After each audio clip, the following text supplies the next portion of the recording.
Hello and welcome to Late Night Stories. Ethan Carter had spent most of his life doubting the power of imagination. He was a man of logic, a firm believer that only what could be seen, measured, and proven had any real value. He had built a stable life working as an engineer, constructing bridges and roads, things that could be touched, walked upon, and seen by the naked eye. However, despite his successes, Ethan always felt something was missing. His life was predictable, his dreams small, and his world confined to what he already knew. One evening, Ethan found himself wandering into a small bookstore, drawn by the warm glow of its interior and the scent of aged paper.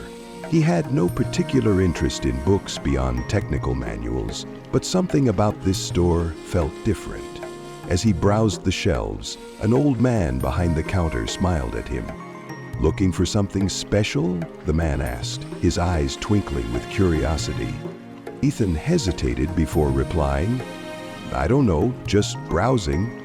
The old man nodded knowingly and reached behind the counter, pulling out a leather-bound book with no title on its cover. "This book isn't for sale," he said, placing it gently in Ethan's hands. "But it may be what you're looking for." Curious, Ethan opened it and found a handwritten passage on the first page. "All things exist in the human imagination, and everything you see as reality was once imagined. The mind is the workshop of creation.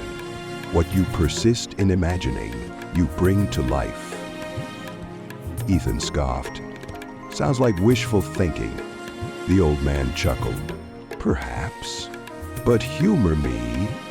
Try it. Pick something, anything you desire, and imagine it as real. Feel it, believe it, and see what happens." Ethan left the bookstore skeptical but intrigued.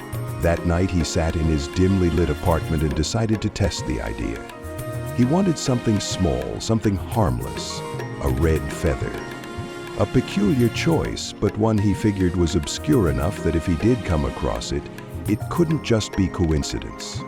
He closed his eyes and imagined holding the red feather in his hand. He visualized its texture, the way it would feel between his fingers. He pictured its color, vibrant and rich. He did this for a few minutes, then shook his head. "Ridiculous," he muttered to himself. Yet the next morning, as he walked to work, something caught his eye near a park bench. A single red feather lay on the ground, illuminated by the morning sun. Ethan froze. His rational mind raced for explanations. A coincidence, surely. He picked it up, feeling the smoothness of its surface, just as he had imagined. He didn't want to believe it, but a tiny part of him whispered, "What if?" Over the following weeks, Ethan continued experimenting. He imagined getting an unexpected coffee from a colleague, and the next day, one was waiting on his desk, gifted by a coworker who had accidentally bought two. He visualized receiving a compliment on his work, and later that week, his boss praised him for a project well done. Each time, doubt fought against belief, but the results were undeniable. He began reading more about the power of imagination, studying how great inventors, artists, and visionaries had first seen their ideas in the mind before manifesting them into reality. The moon landing, skyscrapers, airplanes, all had begun as mere thoughts. Ethan decided to try something bigger. He had always wanted to travel to Italy, but finances and responsibilities had kept him from even considering it. That night, he closed his eyes and imagined walking the cobblestone streets of Rome, hearing the sounds of street musicians, tasting authentic Italian food.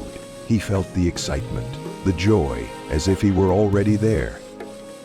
2 weeks later, an old friend he hadn't spoken to in years reached out. "Hey, Ethan, my company is hosting a conference in Rome next month and I have an extra ticket. Want to come?" Ethan nearly dropped his phone. The logical part of his brain tried to argue, but he knew. He had imagined this into reality. Ethan's life began transforming. He started imagining his ideal job, one where he felt fulfilled and inspired.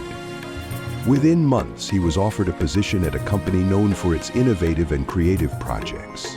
He imagined meaningful relationships, and soon he found himself surrounded by people who uplifted and supported him. One evening he returned to the bookstore, eager to share his experiences with the old man, but the shop was gone. The space had been replaced by a cafe, as if it had never existed. Had the old man been real?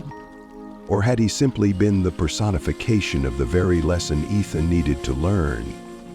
He would never know, but what he did know was this: imagination was not just a tool for artists and dreamers, it was the foundation of reality itself. Years later, standing on the balcony of his home overlooking the sea, Ethan reflected on the journey that had led him here. He had gone from a man who doubted the unseen to someone who trusted in the power of the mind to shape reality. He no longer questioned whether imagination worked. He had lived its truth. As the sun dipped below the horizon, he whispered, "All things exist first in the mind, and with faith they become real." And he knew without a doubt that whatever he imagined next, the universe was already working to bring it to him. By embracing each day as a new opportunity, by seeing ourselves as valuable and capable, and by nurturing positive thoughts, we can transform not only our perception, but our reality. True happiness is not found in external achievements, but in the way we choose to perceive and engage with life. Whether we wish to mend relationships, find renewed energy in our passions, or simply live with greater peace, it all begins in the mind. The past cannot be changed, but the present is ours to shape. If we choose to imagine a life of serenity and fulfillment, we will find that life responds in kind. As the saying goes, what you sow in thought, you reap in reality. Our imagination is not just a source of memories, but a gateway to the future we desire, no matter our age.